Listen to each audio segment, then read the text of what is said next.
Integration by parts, इसका मैंने तरीक़ाकार पिछले लेक्चर में बताया था कि अगर दो फंक्शन आपस में मल्टीप्लाई हो रहे हों तो उनकी इंटीग्रेशन कैसे की जा सकती है।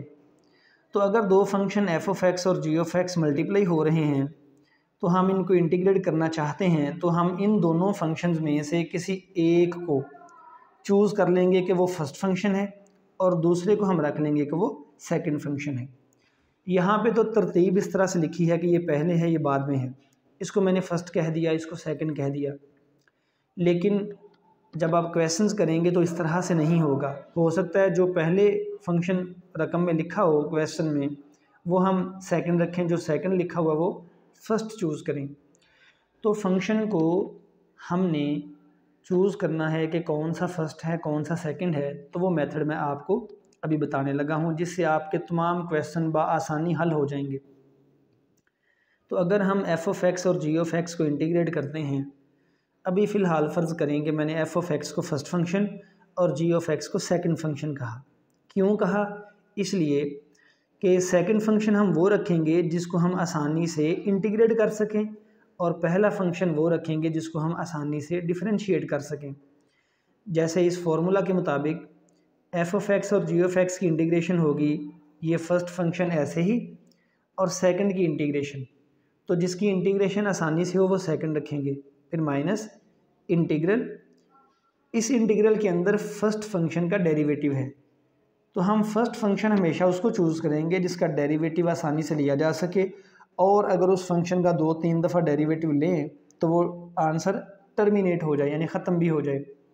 मिसाल के तौर पे अगर मैं e की x को फर्स्ट फंक्शन रख भी लूँ तो इसका जब डेरिवेटिव लूँगा फिर e की पावर x आएगा, फिर डेरिवेटिव लूँगा फिर e की पावर x आएगा, तो एक ना ख़त्म होने वाला सिलसिला चलता रहेगा डेरिवेटिव का।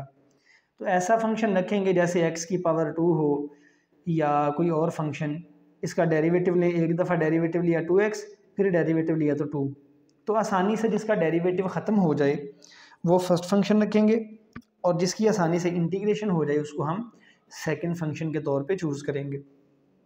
अब हमारे पास मुख्तलिफ़ किस्म के फंक्शंस हो सकते हैं, तो हमने उनको किस तरह से चूज़ करना है एज़ फर्स्ट फंक्शन, वो मैं तरतीब यहाँ पे लिख देता हूँ। अगर हमारे पास जो दो फंक्शंस मल्टीप्लाई हो रहे हैं उनमें एक फंक्शन हो इन्वर्स और ये हो इन्वर्स ट्रिग्नोमेट्रिक फंक्शन,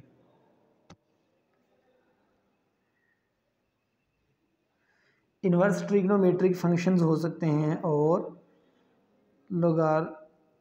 लॉग में हो सकते हैं, लॉगरिथमिक फंक्शंस जो लॉग में आ जाएं।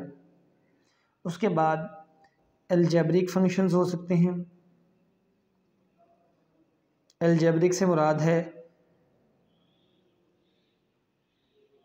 RAIC है, अलजेब्रिक फंक्शन यानी x² + 2x y/2 1/x + 2, इस तरह से जो भी x + y में फंक्शंस आ जाएंगे वो अलजेब्रिक फंक्शंस होंगे। और सिंपल ट्रिग्नोमेट्रिक फंक्शंस आ सकते हैं,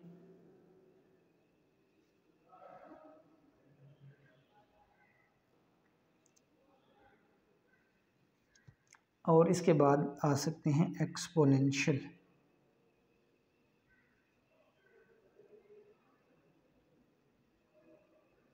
ये मुख्तलिफ़ किस्म के फंक्शंस हो सकते हैं जिनमें से कोई से दो फंक्शंस की प्रोडक्ट हो सकती है।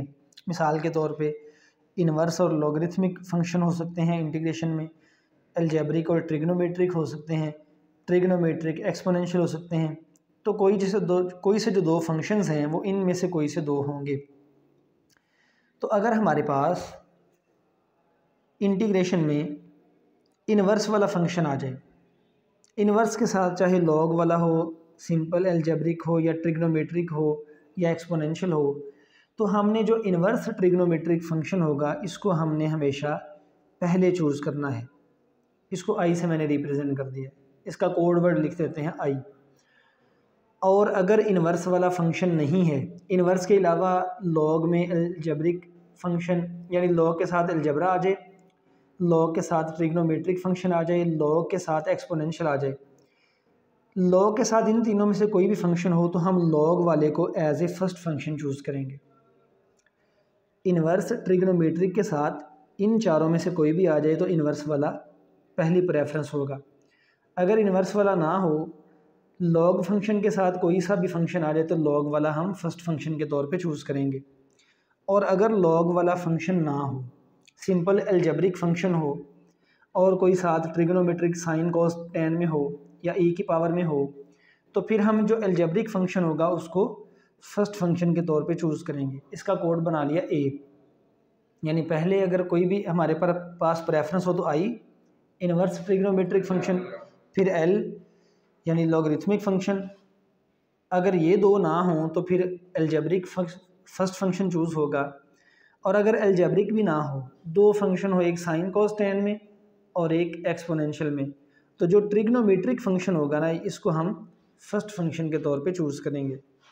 और लास्ट वाले में आ जाता है एक्सपोनेंशियल, तो ये आ जाता है, हमने इसका लिख लिया ई।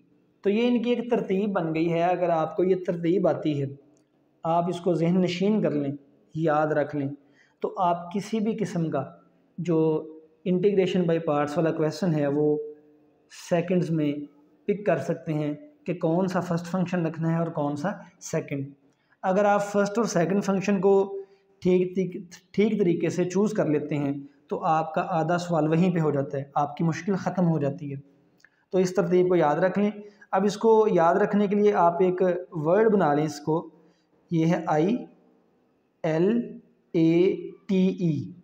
अगर शॉर्ट करके पढ़ें, हर एक का अपना तरीका होगा पढ़ने का कोड, तो आप इसको पढ़ लें, आई अलहदा पढ़ लें, आई लेट। तो आपको याद रहेगा I for inverse trigonometric function, L for logarithmic function, A for algebraic function, T for trigonometric function and E for exponential function. तो इस तरीके से आप ये फर्स्ट फंक्शन का जो प्रेफरेंस है वो याद कर सकते हैं। तो आपके जो जितने भी क्वेश्चन हैं वो बड़ी आसानी से हल हो जाएंगे।